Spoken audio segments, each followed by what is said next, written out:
Buenos días. En esta entrevista, una entrevista más en Entre Ecos, pues ahora desde la casa de ustedes por unas cuestiones de salud, pero muy agradecida con todo el equipo de producción de Ultimátum, sobre todo a Alejandro, a Raulito, Celeste, Lenita, que hacen posible que Entre Ecos llegue a sus hogares, a sus oficinas, en el vehículo, si usted va conduciendo, y estoy muy contenta que haya aceptado la invitación el doctor José Ángel Cuevas, a quien le doy la más cordial bienvenida.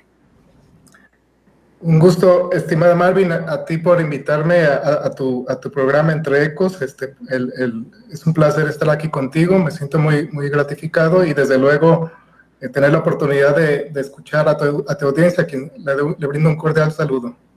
Muchas gracias, doctor. El doctor José Ángel Cuevas es politólogo por la Universidad de Guadalajara y maestro y doctor en ciencia política por la Universidad de Salamanca, España.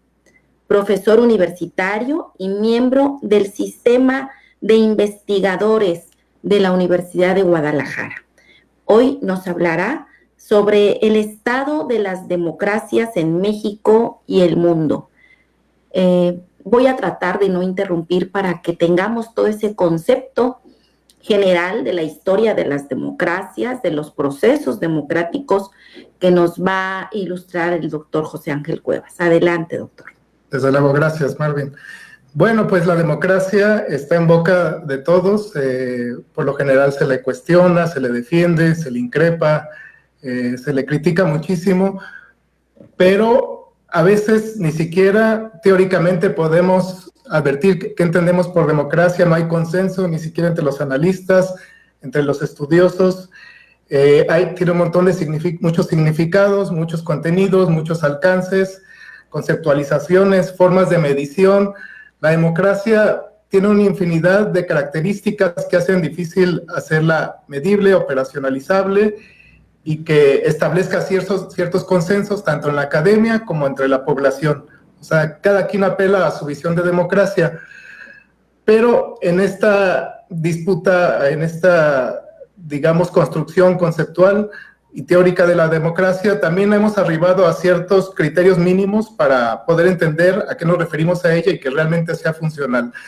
De hecho, bueno, los estudios sobre la democracia llevan décadas, básicamente desde que se instauró la misma democracia como un régimen político predominante, particularmente durante la tercera ola de la democracia, la tercera ola de las transiciones a la democracia, que fue en la década de 1970. Entonces, aquí ya hablábamos de que había un camino, un derrotero hacia el proyecto democrático. Pero ¿qué podemos entender por democracia? Democracia podemos partir de un piso mínimo. Un piso mínimo puede ser aquel que el politólogo Robert Dahl llamó la poliarquía, que es un equivalente a que la ciudadanía pueda tener elecciones limpias, justas, correctas, que tenga derecho a votar, a asociarse, a tener acceso a los medios de comunicación. Ese mismo libro que tiene ahí Marvin en sus manos, desde luego, es un clásico de la politología, y ese texto brillante del académico Robert Dahl dice: hay que ponernos de acuerdo en un piso mínimo de democracia, en que haya elecciones correctas, que haya libertades de participación, que haya derechos políticos, que haya pluralismo de partidos, que haya libertad de prensa y que haya, sobre todo, alternancia, ¿no? O sea, que las elecciones sean correctas. Entonces, ese concepto sirvió muchísimo para que nos pudiéramos poner de acuerdo en qué consistían estos criterios mínimos. Y eso permitió ya calificar a ciertos regímenes políticos de la región latinoamericana, como del orden global, como carácter democrático, que cumplían estos elementos mínimos. Entonces, con estos elementos mínimos, pues ya iniciamos la transición hacia la democracia. Fue una época pues muy gloriosa, se podría decir, de la misma democracia, porque comenzó la transición, comenzaron las alternancias, comenzaron la pluralidad de partidos, la ciudadanía comenzó también a interesarse mucho en los asuntos públicos, la rendición de cuentas, castigar a los malos gobiernos. Entonces se podría decir que hubo una efervescencia de este momento democrático, por llamarlo de una manera, que duró varias décadas y que tuvo efectos a nivel global. Después de que la democracia comienza, que empieza a institucionalizarse, ya comenzamos a hablar de las calidades de la democracia. En esto fue Leonardo Morlino, fue muy acertado, el politólogo italiano, en mencionar de que, muy bien, ya tenemos las democracias, pero ¿cómo las vamos a calificar? ¿Son de calidad, son de negativas, aportan más unas, aportan más otras? Hay unas que le apuestan más por los derechos liberales, hay otras por los derechos de corte social, hay otras más por lo participativo, hay otras más por la rendición de cuentas. Es decir, tenemos una amplia gama de democracias y como sociedad debemos aspirar a lograr alcanzar el máximo grado de una democracia sustantiva o de alta calidad, ¿no? Entonces ahí Morlino pues establece indicadores que nos sirven como guía para poner una calificación al tipo de régimen que ya tenemos sobre nuestras democracias.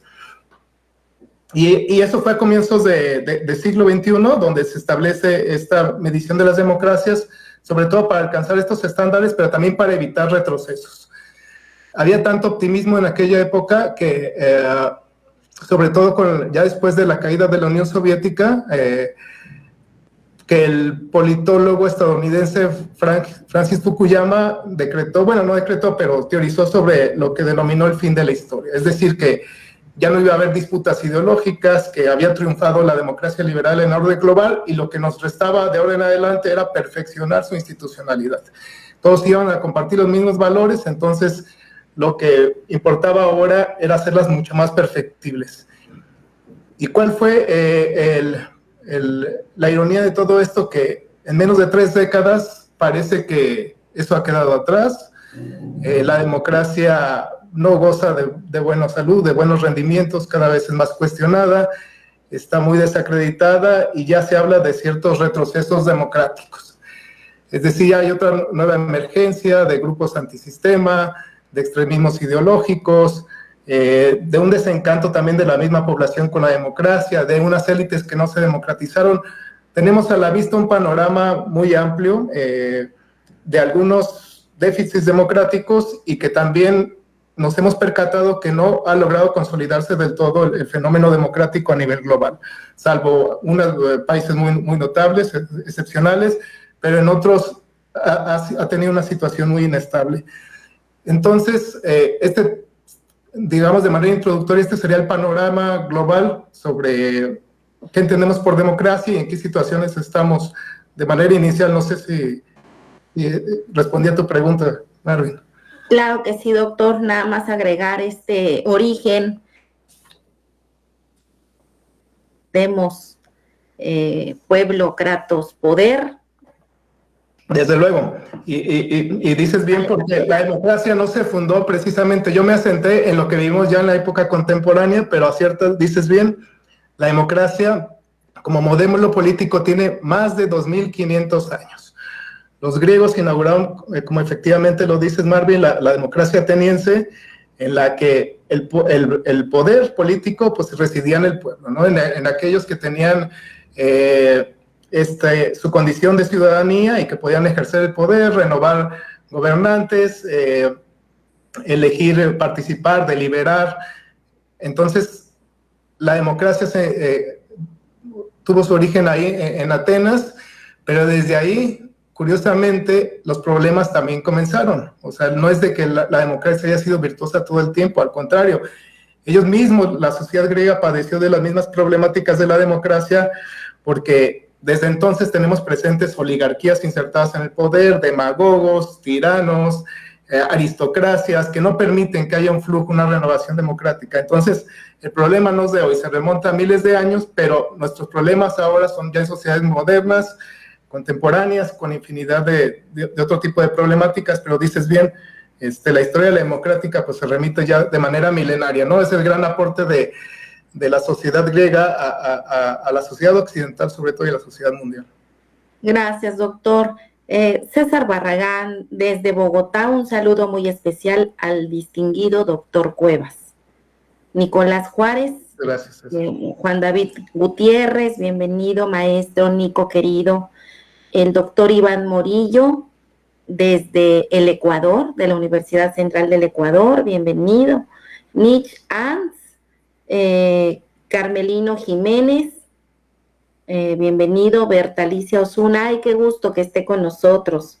Y el doctor César Barragán pregunta, para el doctor Cuevas, ante la crisis de los partidos políticos, ¿cabe pensar en una democracia sin ellos? Bueno, es una buena pregunta y muy polémica, desde luego, y sobre todo en el marco de que precisamente la democracia de partidos, como la conocemos actualmente, que olvidé mencionar más al respecto, es aquella en que estas sociedades complejas, pues tenemos estas figuras políticas que son quienes canalizan las demandas de la sociedad. Tenemos unas sociedades muy grandes en que no todos pueden ser partícipes o ser representantes del poder político, entonces enfocamos las demandas sociales en los partidos. Y los partidos, a su vez, lo que hemos visto es que no han sabido procesar correctamente estas demandas. Por eso, cuando menciona César la crisis de la democracia de partidos, efectivamente es una realidad, pero hasta ahora parece que no hemos encontrado un mecanismo que pueda procesar las demandas y los conflictos de manera ordenada, pacífica y efectiva, distinta a los partidos. Lo que tenemos ahora más bien es una especie de modernización de los partidos. Ya de hecho se avergüenzan de esta categoría. Si nos percatamos, ya a nivel global ya no se habla de partidos, sino de movimientos, ¿no? Entonces, o sea, ya se les quita esta categoría, a lo mejor ya un poco obsoleta, de denominar los partidos, y hablan movimientos como en el sentido de tener más cercanía con la gente. Pero en esencia responden a lo mismo, son formas de organización que tienen una estructura, que tienen liderazgos, que son liderazgos que quieren permanecer en el poder. Más bien aquí lo que sería importante es ver si son más efectivos en canalizar las demandas o no, y si tienen también vocación democrática. Desde luego que las nuevas tecnologías facilitan tener otro tipo de participación, o sea, ya a diferencia de antes, de que se convocaba asambleas, de que se tenía que afiliar a alguien para participar en política, no, ahora las nuevas tecnologías, las nuevas formas de comunicación han facilitado otros canales de participación, en que la gente opina bien en las redes sociales, bien puede influir en la misma opinión pública, en los debates, tener mayor cercanía con los políticos, con los representantes. Entonces, da esa impresión de que los partidos pueden tener ciertos rezagos ante esto, pero no por eso, desde mi punto de vista, creo que pueden prescindirse. ¿Por qué? Porque finalmente es una expresión de una organización humana con un fin político que requiere eso, personas, ideales, estructuras, movilización y sobre todo apoyo.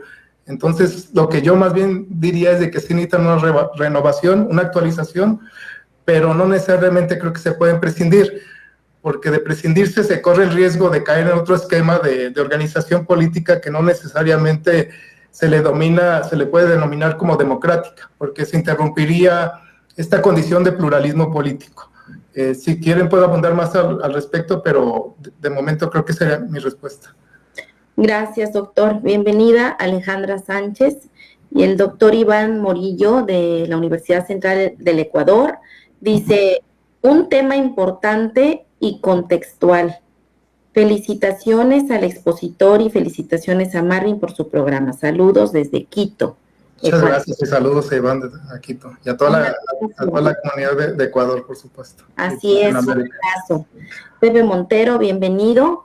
Y sí, doctor Cuevas, creo que también valdría la pena que pueda comentar todos estos clivajes o variables que tiene la democracia con pues los nuevos populismos, por ejemplo, en América Latina, estas dictaduras que se dan como Venezuela, Nicaragua, que de alguna manera interrumpen la democracia. ¿En qué momento entra en crisis la democracia, doctor? Yo creo que la democracia entra en crisis desde el momento en que se le depositaron muchísimas expectativas para poder procesar las demandas sociales. Al momento en que se idealizó la democracia, en que con la democracia iban a arribar también mejor calidad de vida, mejores rendimientos sociales, mayor estabilidad, menos pobreza, menos corrupción, mayor justicia, se le canalizó todo, fueron tantas las demandas crecientes de la democracia que yo creo que llegó un momento en que no ha podido procesarlas del todo por muchas razones. Pero a mí me da la impresión que la crisis de la democracia entra precisamente cuando no logra resolver los problemas estructurales. O sea, los problemas estructurales que cargamos muchísimos de los países, sobre todo en la región latinoamericana. No contamos con Estado de Derecho, tenemos altos índices de impunidad, de corrupción, de violencia, de gente que quiere permanecer en el poder, que quiere torcer las reglas, de que realmente la sociedad no se siente representada. Entonces yo creo que es un cúmulo de malas experiencias en que la gente comienza a manifestar su rechazo hacia el apoyo a la democracia. Y digamos que es una sensación de rechazo, de malestar que se va acumulando. No por nada, las mediciones sobre democracia, todos los latinobarómetros a nivel mundial, los barómetros de las democracias, perfilan este desencanto. O sea, es un desencanto creciente, paulatino, pero que se va manifestando. Y supongo que tiene que ver con eso, con muchas expectativas depositadas a la democracia, pero sobre todo por la incapacidad de los gobiernos para responder de manera efectiva a estas demandas. Entonces, tiene sentido de que haya nuevos populismos, como tú mencionas, haya gente que desacredita el modelo democrático por ineficaz, porque no funciona, y alimentan ese discurso, ¿no? Y la gente se comienza a identificar pues con otras expresiones políticas. Entonces, la democracia posiblemente entra en crisis cuando se incrementa su desencanto a partir de que no logra ofrecer buenos resultados a la altura de las expectativas ciudadanas.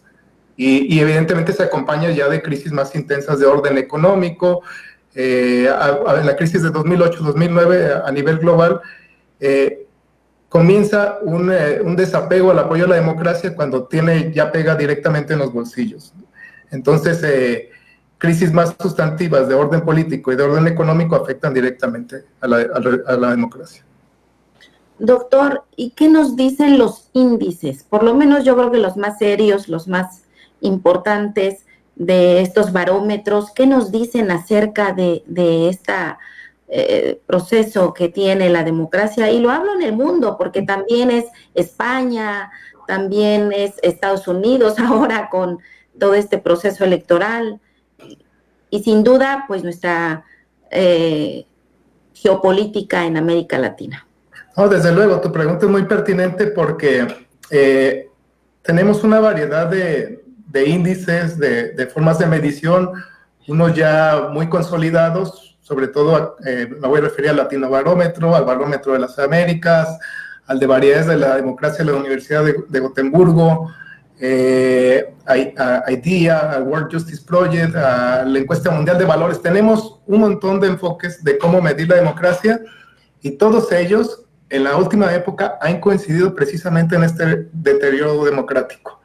El último informe, los más recientes, por cierto, el del Latinobarómetro y el de variedades de la democracia de este mismo año, Latinobarómetro ya lo enfoca, ya lo cataloga como un retroceso democrático. De tener esta oleada de creciente democracia, ahora estamos hablando de una recesión democrática. Ya los ponen en esos términos.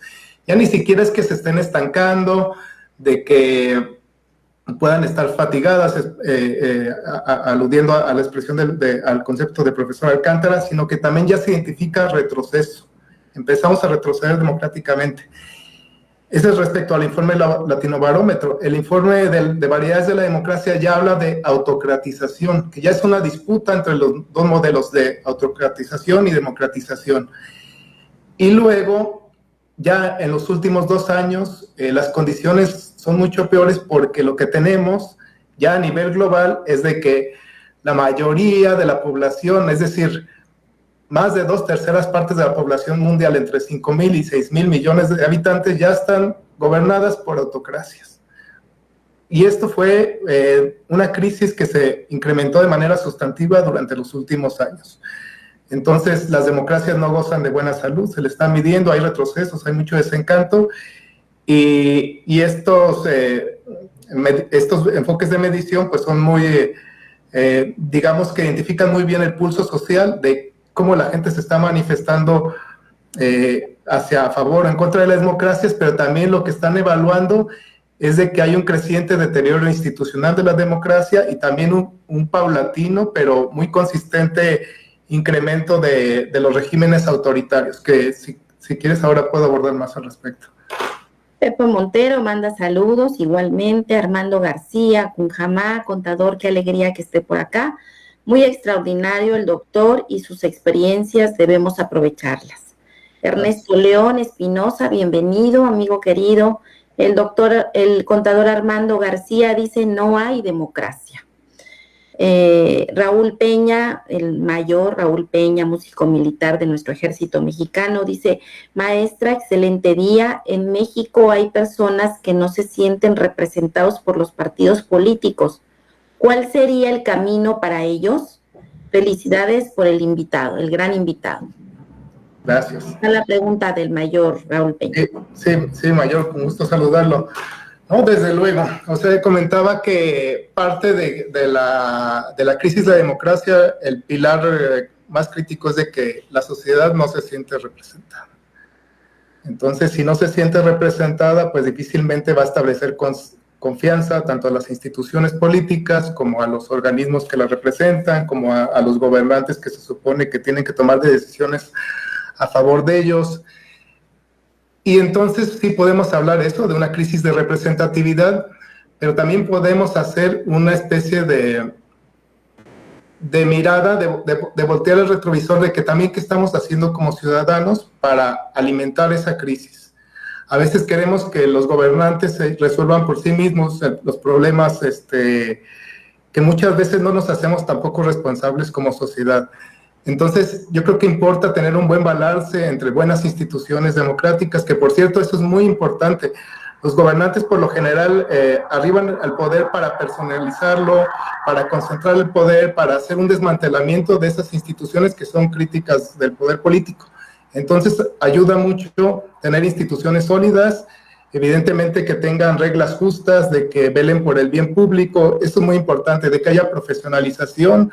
También muchas veces se improvisa en el poder político, entonces si tenemos un órgano, una institución que está muy profesionalizada, que realmente vela por aspectos que beneficien al público, pues vamos a tener instituciones más sólidas encaminadas en ese sentido y que van a saber canalizar más las demandas. Entonces es importante tener una buena gobernanza entre instituciones políticas, buenos gobernantes, pero también apelar a una cultura política ciudadana muy cívica, de altos alcances. ¿Y a qué me refiero con ella? De que esta cultura política se alimente de tener buenas fuentes de información, de que opine, de que delibere, de que haga política, de que manifieste sus desacuerdos, de que salga incluso a expresarse en las calles si tiene malos gobiernos, de que llame a rendición de cuentas de los malos gobernantes. Mucha de la responsabilidad es de que los gobiernos, de que los malos gobiernos sigan impunes y concentran más el poder, es de que tampoco no hay una contestación desde los propios ciudadanos. Entonces importa fortalecer esta cultura cívica desde mi punto de vista, es elemental. No puedo evitar preguntarle, doctor, respecto a su opinión en este nuevo gobierno en Argentina con Milei, pero también su opinión acerca de El Salvador. No, desde luego. O sea, son fenómenos imprescindibles precisamente es la lectura inmediata de cuando las democracias entran en crisis. Y esto tiene que ver con lo que han expresado aquí tu audiencia, de que los partidos tradicionales no supieron canalizar las demandas, entonces si no saben canalizar las demandas, nunca faltan aquellos digamos, liderazgos carismáticos que se proponen a erradicar los males de la política, pero de una manera muy potente, a través de liderazgos carismáticos, sobre todo de carácter discursivo, y evidentemente pues ellos proponen ya prescindir de canales, básicamente proponen erradicar el conflicto, no tener que lidiar con la oposición, con el pluralismo, sino que de raíz ellos van a resolver de manera casi vertical las problemáticas. Y esto puede tener varias lecturas. No dudo que haya autocracias o gobiernos muy fuertes, personalizados, que sean altamente efectivos. O sea, no es por nada que Bukele tenga altos niveles de popularidad, porque se concentró en erradicar un mal que laceraba mucho la sociedad salvadoreña, pero esto tiene costos. Evidentemente hay consecuencias de esto. Entonces, ¿las consecuencias cuáles son?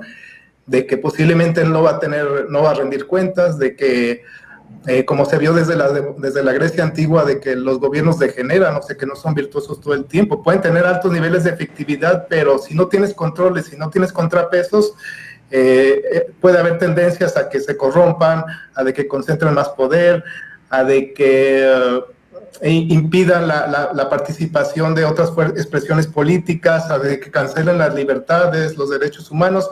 Entonces hay riesgos. Puede tener, sí, ciertos beneficios, pero con sus consecuentes costos y riesgos, digamos, en los estándares democráticos. Alba Maldonado dice: muchas felicidades por este programa y por la conferencia. ¿Qué se puede hacer para fortalecer y reestructurar los partidos políticos en México? ¿Considera importante que se certificaran con estándares de calidad total y en caso de incumplimiento retirarles las acreditaciones? Excelente pregunta y reflexión de Alba, porque parte de lo que yo mencionaba, de lo que entendemos por calidad de la democracia, fue una adaptación precisamente de las sociedades de corte industrial, de la iniciativa privada, sobre todo para medir la calidad de los productos, ¿no? O del desempeño, o de las organizaciones. Entonces, eso lo apropiamos hacia el ámbito político y lo dejamos básicamente en una medición de los desempeños del gobierno, pero no se ha trasladado este debate, como bien mencionas, y se me hace muy creativo de tu parte, Alba, decir que los partidos también puedan ser calificados, o sea, que pueda ver si realmente responden a los intereses o no, si canalizan las demandas o no, si no están infiltrados por el crimen organizado, que el ciudadano tenga esa capacidad de sancionarlo. Se supone que la sanción viene de las urnas, pero ¿qué pasa cuando precisamente están infiltrados por crimen organizado, por dinero sucio, por élites inquistadas? Muy difícilmente se pueden sanear. Y a lo que tú decías de que cómo fortalecer el sistema de partidos en México, comenzaría por algo muy elemental, que es la autocrítica. O sea, los gobernantes de los partidos tradicionales, yo podría leer que la lectura o el triunfo de Morena tiene que ver con la poca autocrítica de los partidos tradicionales. O sea, gobernaron, tuvieron el poder durante muchos años, hubo alternancias, pero ellos no pudieron estar a la altura de las circunstancias desde mi punto de vista. Fueron partidos muy mezquinos, muy controladores, con oligarquías permanentes, con altos niveles de corrupción.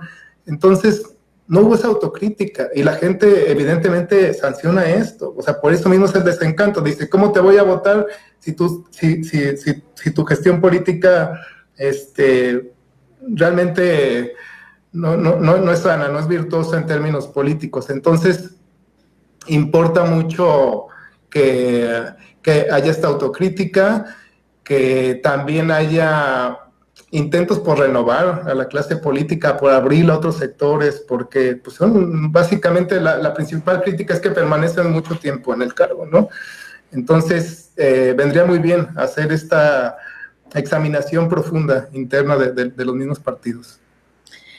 ¿Cree usted que las movilizaciones sociales en Venezuela, después de este veredicto del Tribunal Electoral, que le da el gane a Maduro, sin presentar actas de la jornada electoral como comprobar efectivamente este gane, dará una vuelta? Es una tragedia, creo que lo que pasa ya en sociedades como la venezolana, donde ya la autocracia está apoderada de todo, tiene corrompido, tiene capturado todo el sistema político, y ya la alternativa no es otra más que movilizarse, pero con mucho miedo, con mucha represión, o sea, es cuando ya podemos decir que es el colapso de las instituciones políticas, que ya no pueden canalizar sus conflictos y no queda otra más que salir a la calle, manifestarse, pero con muchos riesgos, o sea, que es de que haya un clima creciente de violencia, que el poder del Estado pueda oprimir.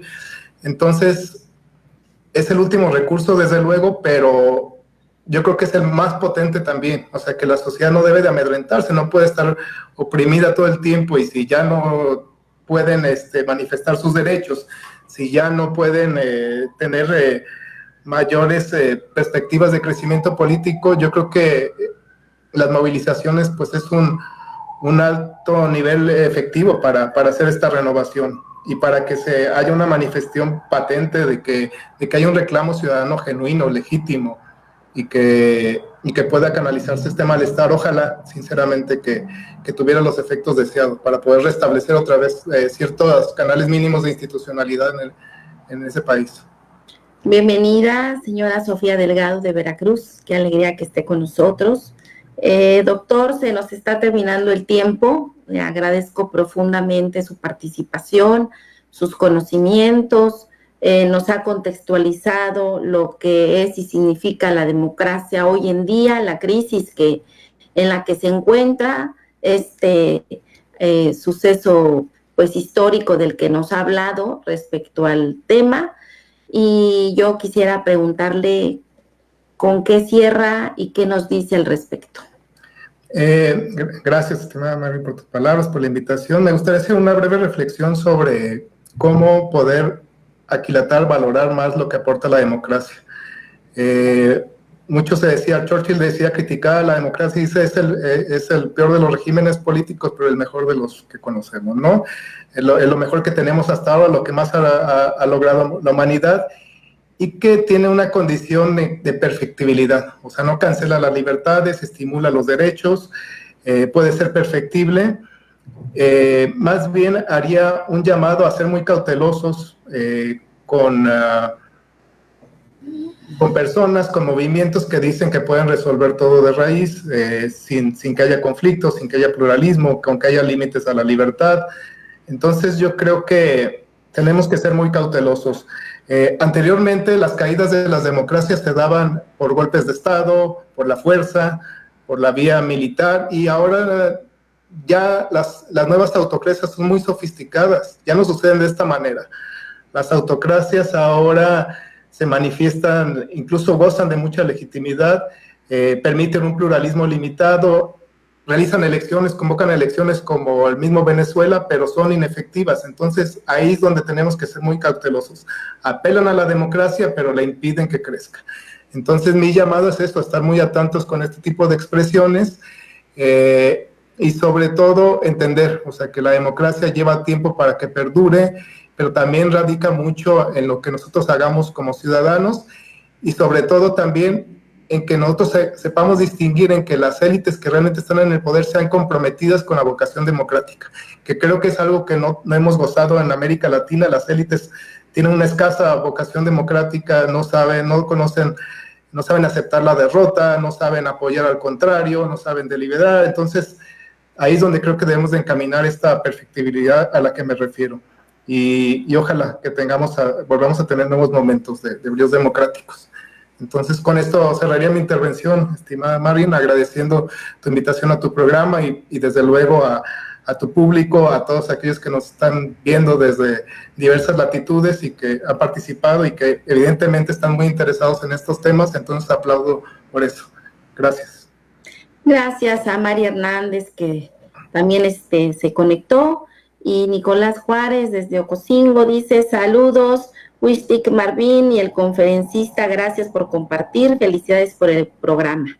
Boco Laval Nico, muchas gracias, y gracias a todos ustedes que se quedaron en esta entrevista tan importante sobre el estado de las democracias en México y el mundo, que nos platicó el doctor José Ángel Cuevas, quien es profesor y funcionario en la Universidad de Guadalajara, una de las universidades más importantes de México, quien organiza precisamente la Feria Internacional del Libro. Gracias, doctor Cuevas. Un abrazo hasta Jalisco. Un abrazo, muchas gracias. Saludos. Muchas gracias a la producción por hacer esto posible.